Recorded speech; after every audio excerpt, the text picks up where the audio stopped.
But I think shopping wasn't enjoyable anymore. Like, I used to love going to shops, getting new clothes. As soon as the weight started going on, it was like Sainsbury's for a pair of leggings, Asda for a baggy jumper, and that's what I lived in. Even in summer, you would find me in leggings, baggy jumper. I wouldn't wear shorts, wouldn't get my legs out, tops of my arms I wouldn't get out. But that has recently changed. I've gone on a bit of a binge shop over this lockdown. Yeah, especially with gym wear, and like I've now got myself into crop top jumpers and stuff, which I never thought I would wear my whole life. Hello, I'm your host Claire Oldham-West, and you're listening to another episode of Slimming Stories. I hope you're all well. I hope you've had a decent week this week. I actually found myself in Holland and Barrett this week. I just thought to myself, Claire, you've been on the white bread. My plan has been as far from being on plan as possible for the last month. It just took a dive bomb, and I can't even pinpoint where it went wrong. It was just, I wouldn't say it was a total binge, but just eating foods that I kind of know that I need to not eat. Nothing like being on plan. Lots of white processed bread, and I don't know if anybody's been through a period of being really healthy and then you hit the complex carbs and the white bread and the starch, and then my belly's just, it's not been feeling great. So I thought, I'm going to go to Holland and Barrett, I'm going to be kind. So I bought a detox and I bought some healthy bacteria. So apparently, according to the lady that sold me this, it should put me on a good course of being healthy and just being a bit kind to my gut. So I just thought to myself, I've put my gut through it, and let's take this. It's not in any way meant to help aid weight loss or anything like that. It's all about making sure that I'm putting some good vitamins back in my body and just putting the brakes on a little bit. Now, this week's guest, I was flicking through Instagram and I saw this lady, and she's a cheerleader, and I just thought, my God, I need to have her on my podcast. I just thought I just need a bit of a boost, a bit of a lift, a bit of something just to perk me up. And I thought, what more fitting than a cheerleader? She must have something that's going to really inspire me. So I've interviewed Mollie.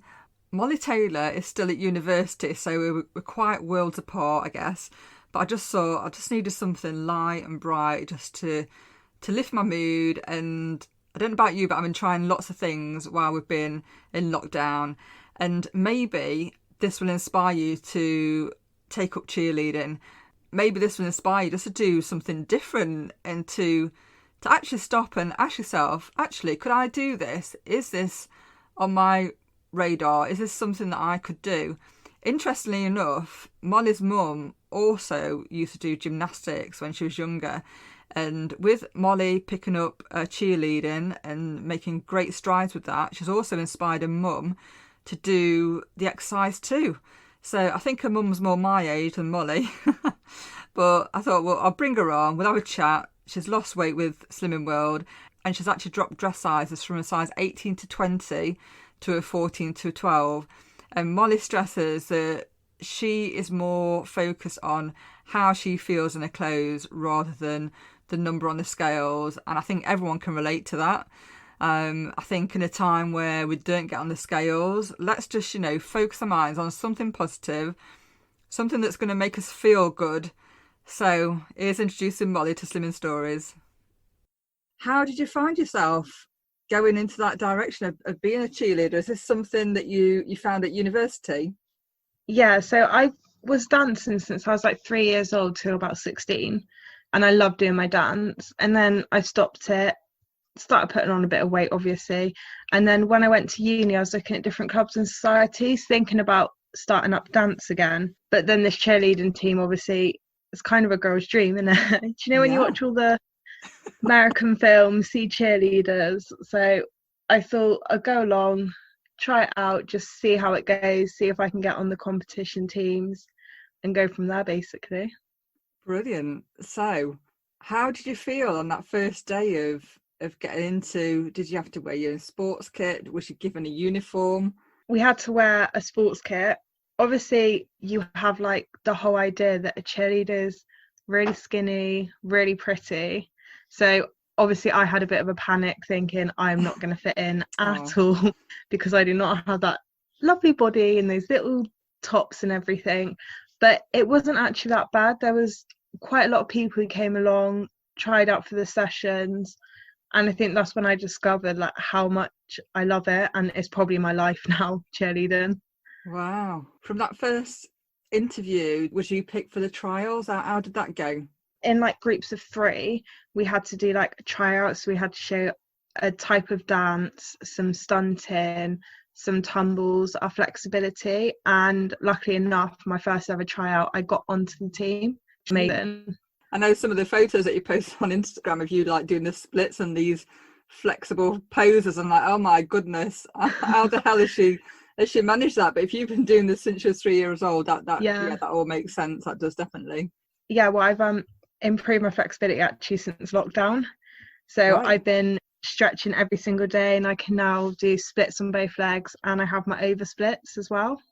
So I go past 180-degree angle and splits. Okay. What's an over split?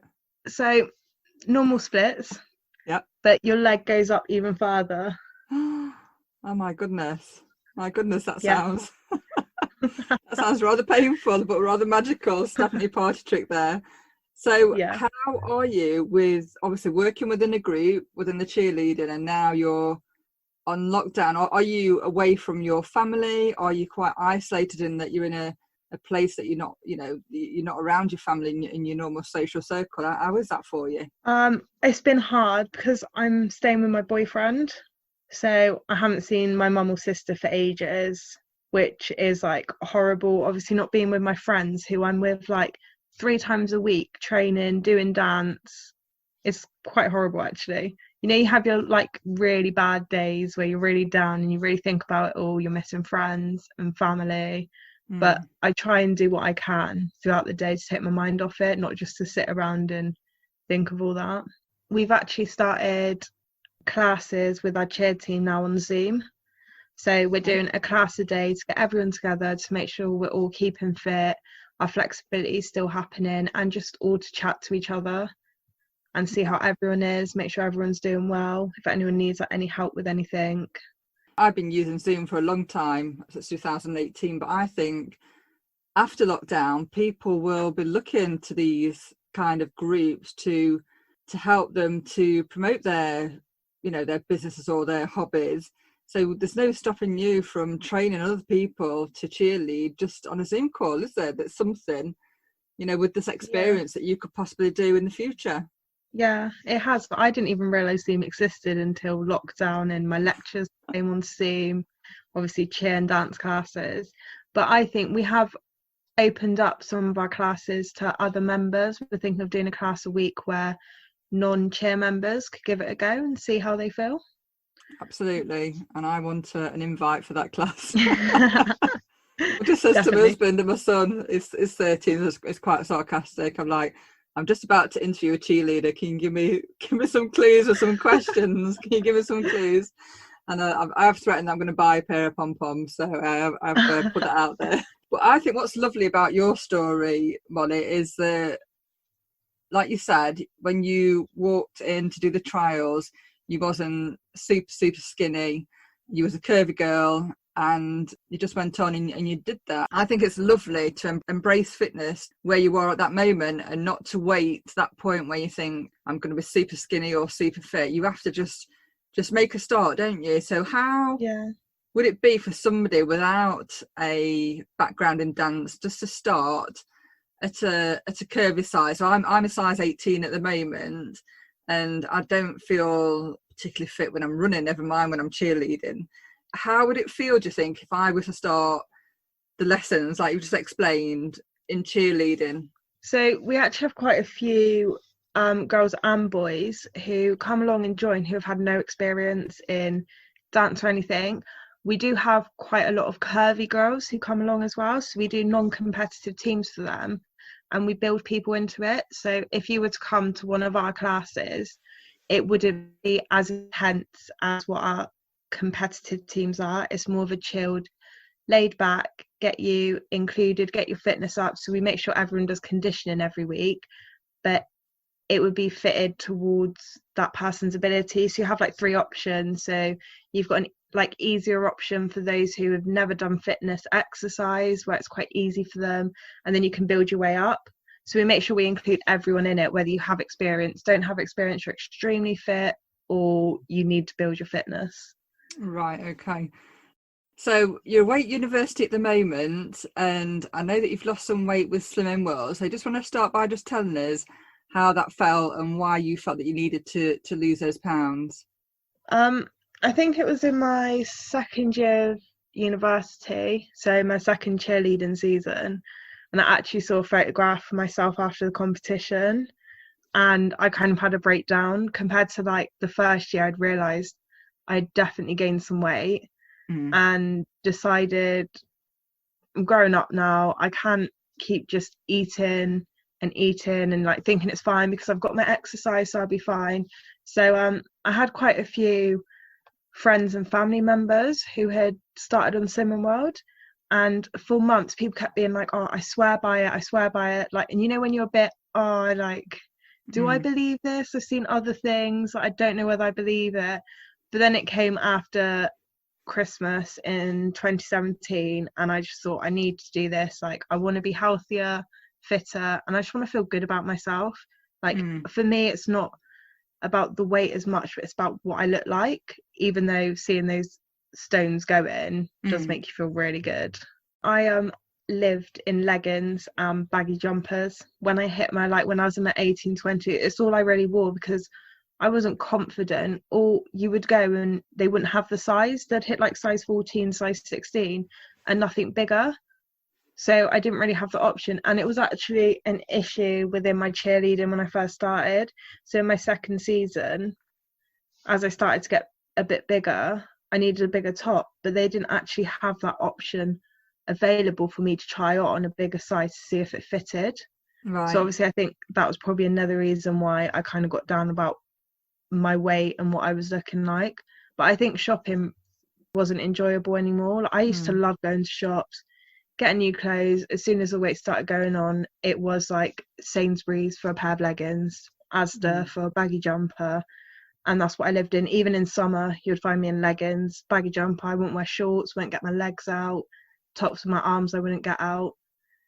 But that has all recently changed. I've gone on a bit of a binge shop over this lockdown.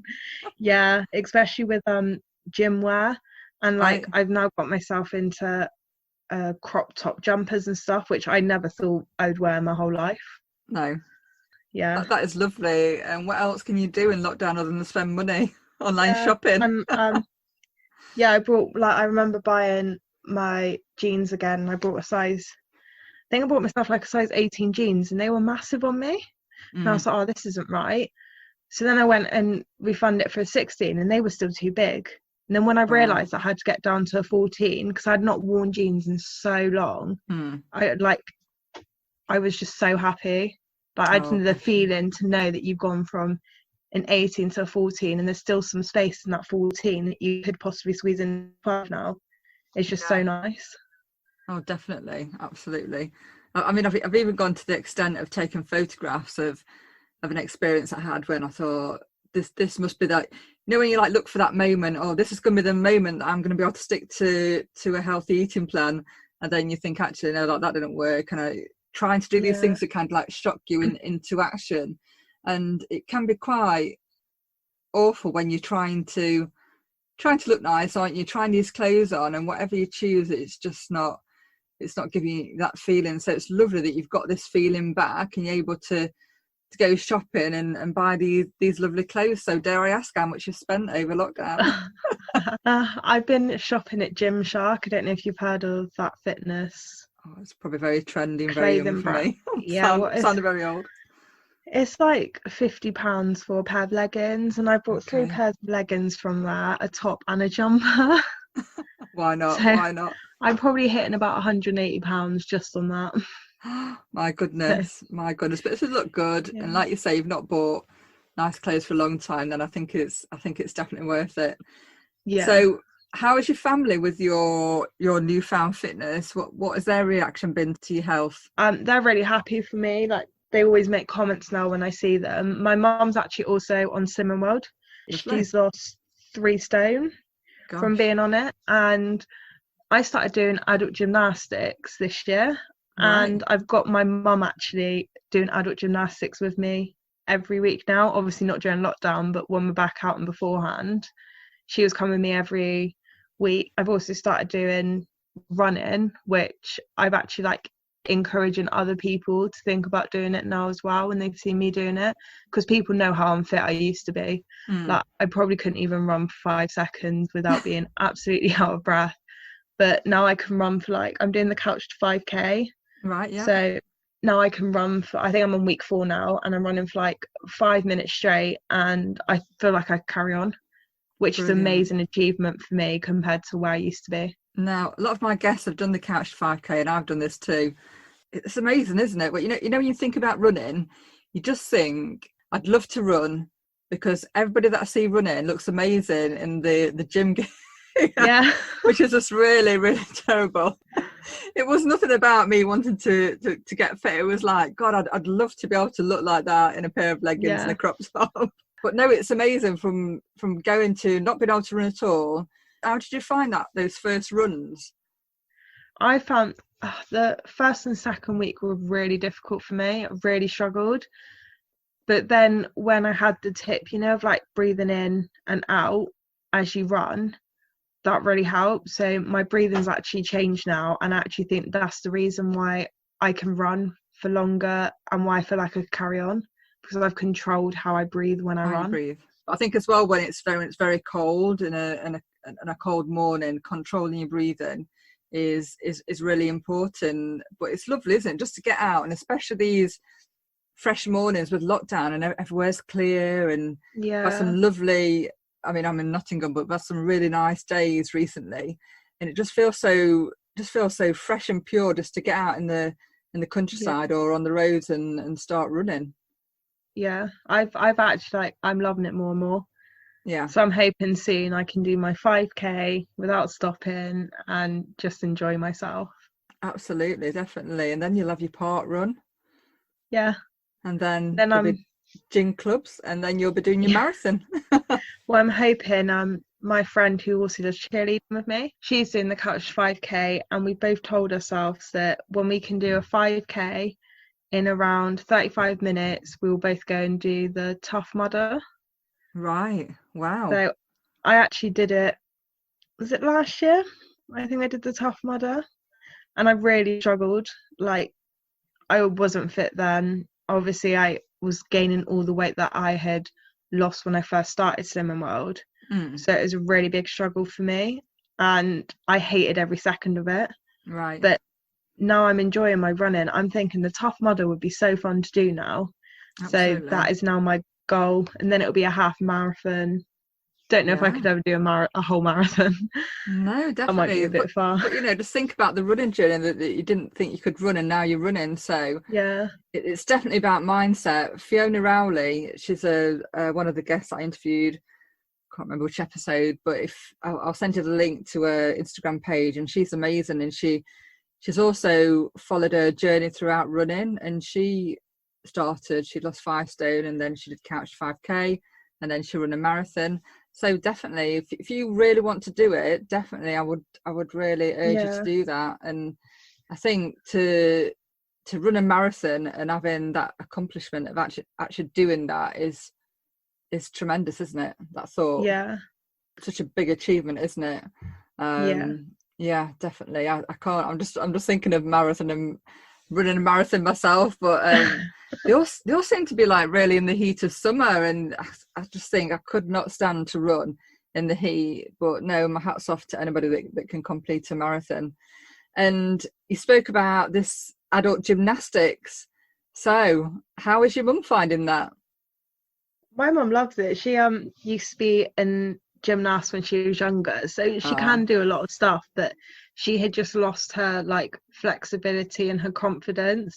So I think it took like 2 months to get her going every week consistently, and now she's doing half the tumbling that I can do.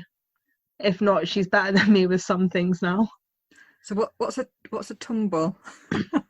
So, you know, it's like your cartwheels, handstands, Right. handsprings, Okay. Oh my goodness. somersaults, all that stuff. So she's doing some. How old is your mum? So she's 50. She can do a front handspring, which you Wow. might want to search up what that is if you don't know what it is. I've got a clue 'cause my friend daughters go to gymnastics, so no, that is amazing. To be able to do that, Yeah. that is really good. But the fact that she's picked And it up and she's doing that yeah, is lovely. yeah, and she's doing front somersaults into the foam pit and stuff. So yeah, she loves it as well. She really enjoys it. So Oh, that sounds so much fun, but I've never been able to do a handstand. I know that's really pathetic, but even as a I've child. only I've just taught myself actually how to hold one during lockdown. Have you? Is that something that you've Yeah, achieved? Wow. yeah. So I always struggled with handstands. I just had a fear of when I hit my like balance point, I Yeah, flipped myself over and got out of it. yeah, But now I've trained myself just to hold it there. So yeah, that yeah. is something I've managed to teach myself during this lockdown. See, that's what we need. We need to see you doing a YouTube video. It was showing us all how to do a handstand and holding Yeah, that pose. we got a couple of fail videos before you get the proper couple of falls. With your student life, I know that from my own experience of being a student and buying things that are I'll say economical, but probably like yourself, I used to spend money on clothes as well. I used to Yeah. like be really, really tight with the food, and then obviously you got to look good, haven't you? You can't be a student and not look good. So, what kind of foods are you enjoying with your student existence? So well, luckily, with my uni that I go to, it's in Bath where I come from. So Okay. I haven't had to deal with the issues of not having enough money for food because I've got my mum there. Oh, So I've been able to carry on with my usual meals, sticking to my Slimming World meals. I'm a sucker for a spaghetti bolognese though. I could eat that every single night. absolutely. It's my favourite. And you find yourself batch cooking? So obviously, I imagine that you've got obviously your time at university, and then you've got your training. So how do you organise yourself to make sure that you're eating the right foods around your training time? I'm not as great at that. I won't batch cook, which I think I probably should start doing that. I will just ensure that I have, whether it's like half an hour in between like my uni work to my training or my job, to make sure that I am eating something good. Sometimes I don't eat my 3 meals a day. I've never been good at eating breakfast. I don't Right. know why. I just never enjoyed it. So Okay. I usually eat my lunch and dinner and then have a few snacks in between. Snacking was like my main issue before I started Sim World. So that was probably like one of my hardest obstacles I had to face, cutting up my snacking. What has changed going to Slimming World with regards to your snacking? Because it's one thing, isn't it, to read a book about advice or to read a magazine and to hear people talking about it. What has been the shift in your thought process around snacking? I think it's the realization that a snack doesn't have to be a packet of crisps or a massive chocolate bar.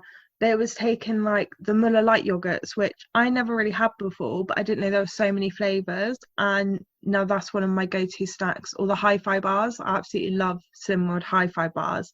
So I know it's kind of a headset for me to think those hi-fi bars would have been my chocolate bar. So it's still Right. enjoyable snacks for me. Yeah, yeah. So you're still making sure that they're the healthy versions for you. And are you able Yeah. to keep snacks in the house? Because I can remember when I can't remember which one it was called now, but there was some sort of Slimming World bar that you could buy and take home. And I think I had a whole packet when I was working from home one day. I'm not the type of person that can keep sweet treats in the house and not attack them. Although I'm not on high sugar at the moment, so I'm not eating chocolate and things like that and sweets at the moment. But at the time that I was eating chocolate and sweets, definitely I couldn't keep things like that in the house. Is that something that you can control? Most of the time, but you know, sometimes you have your down days, and if I have one of those down days and there is chocolate downstairs or biscuits, I will be tempted.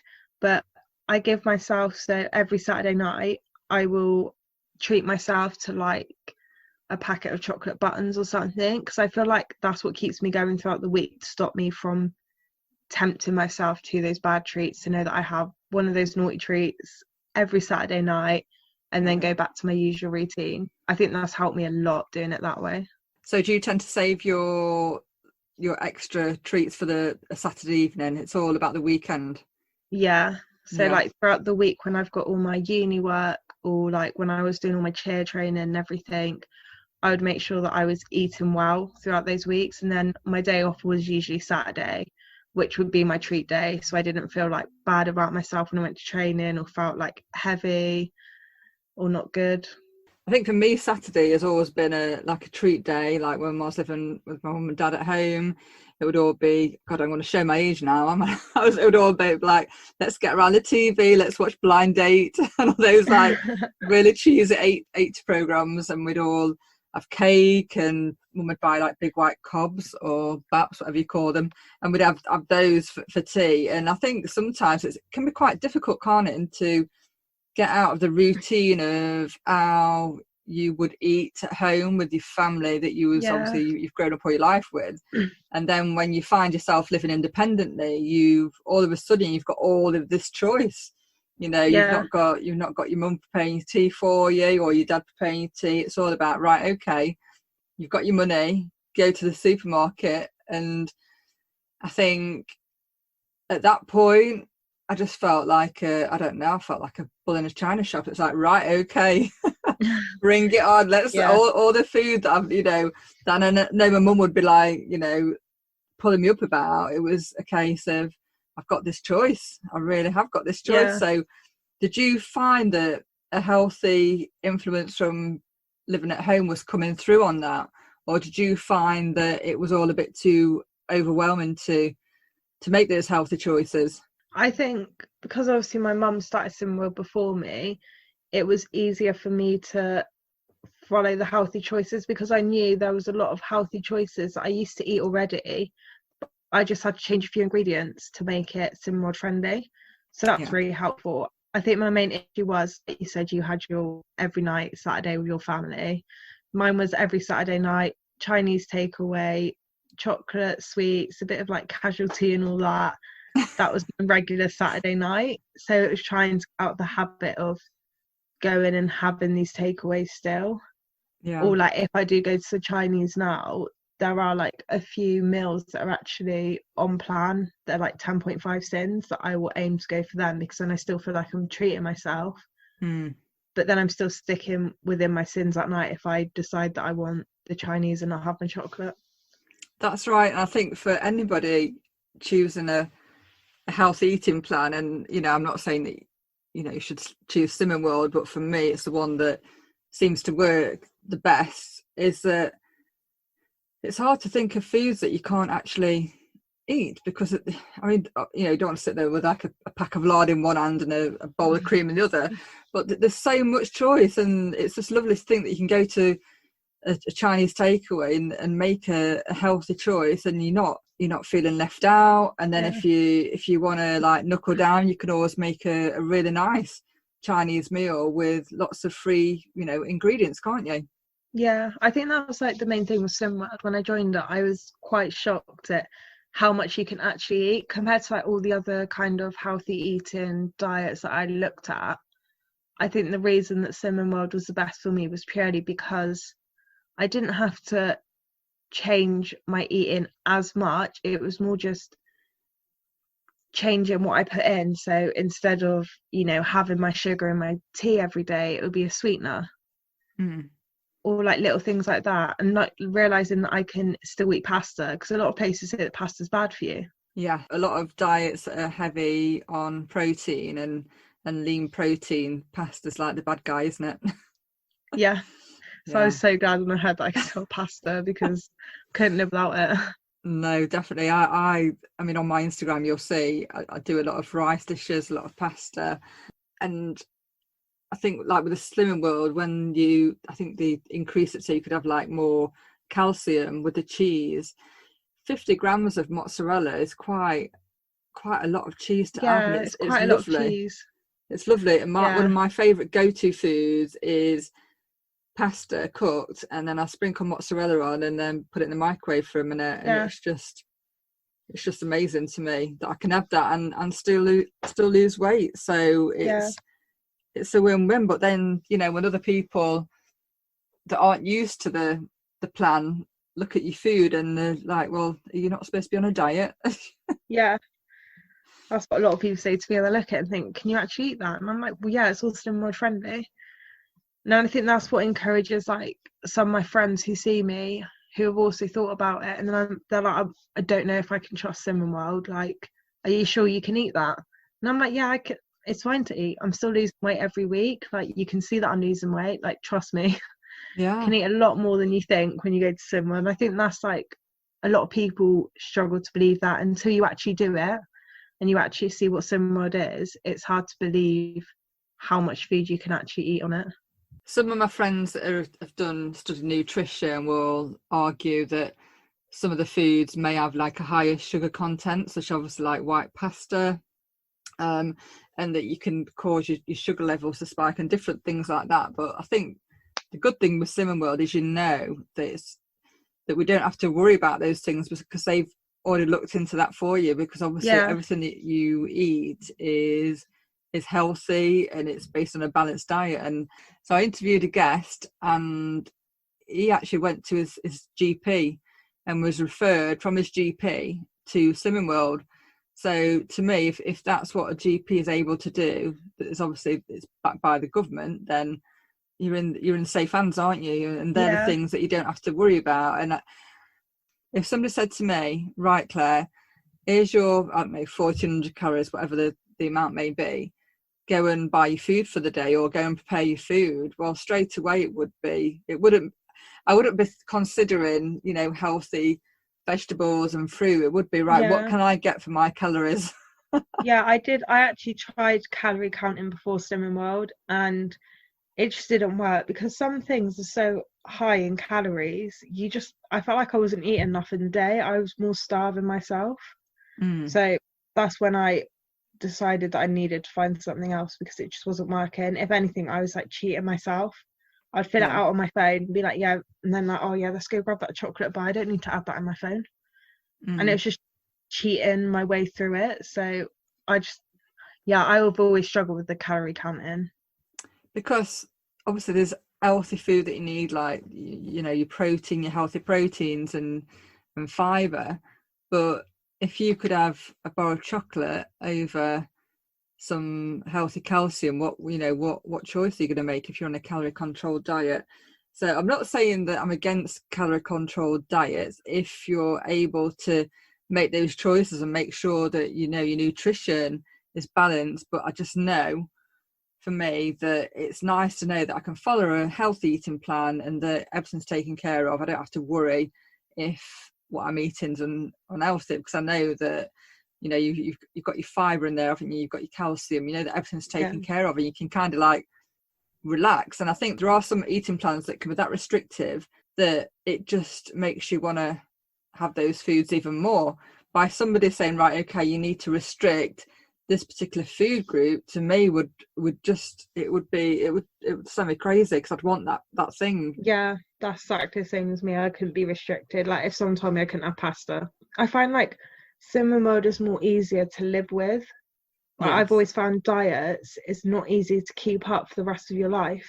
So your weight's just going to go up and down. So you either have to be on that diet forever and you're not enjoying your foods. Whereas Cinnamon World, I'm enjoying my food. I know this is a lifestyle that I can keep up and keep living with, and it won't cause my weight to drop up and down when I decide, nope, can't live like this anymore. I think that's what I enjoy a lot about Cinnamon World. It's the enjoyment of food with it. Definitely. So many lovely healthy meals that we can cook now, and some brilliant cookbooks that are coming out, which is just great that if we get into a lull, we can pick up a book and think, well, actually, I can eat this for evening meal, so I'm not really missing out on anything, am I? Yeah. So you're doing your studies, and how many years do you have left then to complete your course? This is my last year. I literally have my dissertation to write and that's it. But obviously it's been really hard because my second semester technically didn't happen because we had strikes for like 4 weeks. And then we went into lockdown. So I basically had to do my dissertation all on my own pretty much, with a bit of help on some Zoom online classes.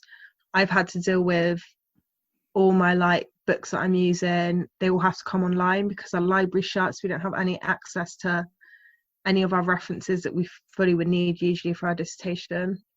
So it's been quite difficult, especially being in my last year. This is my biggest piece of work that I could do in all my years at uni. Definitely, bless you. I didn't even think about that. Yes, obviously the libraries are closed, so everything has to be resourced from home. So I'm pleased to hear that you've managed to get through, and that you've done well. You're doing your dissertation, or have you finished that? No, I'm doing it. It's due end of May, so I only have a month left. So no pressure there then. No. Oh, that is brilliant. I'm pleased to hear that you've managed to cope in lockdown. So what does the future have in store for you after university? I don't know. Honestly, do not know. I have not got a clue yet. I think I need to take myself into a full-time job just to get my money up, start like saving so I can get my own house, and then really focus on what I want to do. I think Absolutely. That's my plans at the moment. I think your plan should be to set up a YouTube account and start doing some YouTube classes with cheerleading. Yeah, it would be a good idea actually. You could do that. You could do a Zoom call, and then people can pay to join. I think people would absolutely love that because it's a fun thing, isn't it? It's a fun thing. Why not? Why not you? Yeah, maybe. Maybe. Just sort of put that out there. Thanks for joining me today, Mollie. It's been a pleasure, and I wish you well with your dissertation, and I hope it all goes swimmingly smooth and well for you. Thank you. I really do hope that this episode has inspired you with your own fitness regime. And maybe it won't be cheerleading, maybe it will be, maybe you'll go on YouTube and you'll see what's out there, but it's just a time just to think, actually, what do I enjoy doing? Are you really enjoying the running that you're doing, or the walking? Is that something that you love to do? Or I don't know, maybe when you was a kid you used to do the hula hoop, or you used to skip, or you used to dance a lot, and maybe you've stopped doing that. And I think now, more than ever, we really need to fill up our spare time with things that we love to do. Our health is precious. More than ever, we know that our health isn't something that we can take for granted. And, time can be a strain, can't it? And even in lockdown, if you've got toddlers and stuff, it can be a strain, can't it? And you might be back at work and you might be tired. You might feel a bit heavy with what's going off. So what about just committing to doing something to one song? Take a song that you really love, that inspires you, that motivates you. And I think we all have that one song that when it comes on the radio or when we play it on our playlist, it gives you that lift, doesn't it? So how about we just take that one song and we go in the kitchen, we have a dance. We have a dance with the kids, or we go into the living room and we just lose our inhibitions for that period of that song, and, put the Fitbit on or track your heart rate and just see what a difference this has. And maybe after it, you'll think, actually, I enjoyed that more than going out for a run. And then maybe increase it to 2 songs, to 3 songs, or maybe grab the hula hoop off the kids and knock out some shapes with that. It doesn't have to be something that we dread, does it? It doesn't have to be. And there's so many benefits from exercise. There really, truly is so many benefits. And I really do think that we need to look at this. We need to look at the fact that our time is precious, and what we do with our time is precious, especially when it comes to exercise. And let's do something that we really enjoy. Let's do something that we look forward to. After lockdown, I will be going back to club-a-size. That's something that I really love. I love nothing more than to hear 90s music blasting out with my glow sticks after a hard day at work. It really lifts me up, it really fills me up. It's just a time to look for your thing, the thing that really lifts you up. That's food for thought. I hope you have a great week. So until next time, you take care.